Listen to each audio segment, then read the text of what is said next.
Good morning, welcome to the Daily News podcast. Today is August 21st, 2026. Overnight in Ukraine, Kyiv took another brutal hit. Officials say at least 17 people were killed in a major Russian strike, and the city's mayor says critical infrastructure was deliberately targeted. That matters because this wasn't just another attack on buildings. It was an attack on services people rely on to live day to day, and it's another sign this war is still grinding forward with civilians paying the price. And every time infrastructure gets hit, the damage lasts long after the explosions stop. That's what makes these strikes so devastating. In the Middle East, the UK, France, Germany, Italy and Canada have jointly condemned Israel's latest West Bank settlement expansion plan. The project is in a strategically important area, so this isn't routine diplomatic grumbling. It's coordinated pressure from 5 Western governments, and it raises the stakes around the future of a two-state solution at a moment when that path already looks incredibly fragile. Right, and when allies line up that clearly, it signals real concern about where the conflict is heading politically, not just on the ground. Staying with geopolitics, the US and South Korea are wrapping up military drills early, just one day after North Korea fired a barrage of missiles. That timing is raising fresh questions about deterrence and alliance messaging.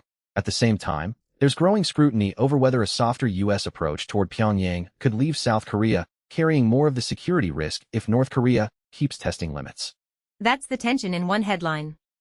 De-escalation sounds good, but only if the other side is actually de-escalating too. Moving to markets, energy stocks jumped after oil prices rose on expanded US economic pressure on Iran. Names like Talos, Transocean, HighPeak and Murphy Oil moved higher as traders priced in more geopolitical risk. The bigger picture is simple. When pressure on Iran ramps up, oil markets get nervous fast, and that can feed straight into inflation worries, transportation costs, and broader market volatility. And investors have seen this movie before. Energy can become the immediate winner even while the rest of the economy braces for higher costs. On the tech side, Meta is becoming one of Microsoft's biggest AI cloud customers, reportedly spending hundreds of millions of dollars a year on Azure capacity. It's a striking reminder that even the biggest tech companies are leaning on each other to keep up with AI demand. For investors, this is about two things. Cloud revenue is still getting a major AI boost, and the race to build smarter models increasingly depends on whoever can secure enough computing power.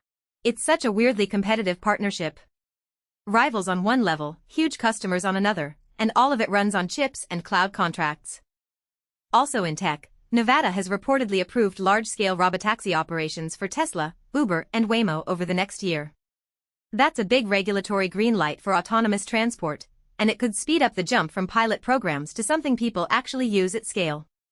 The key question now is execution. Getting permission is one thing. Proving these fleets can operate safely and reliably in the real world is another. Exactly. The story is no longer just who has the best demo. It's who can survive the daily reality of traffic, weather, and public trust.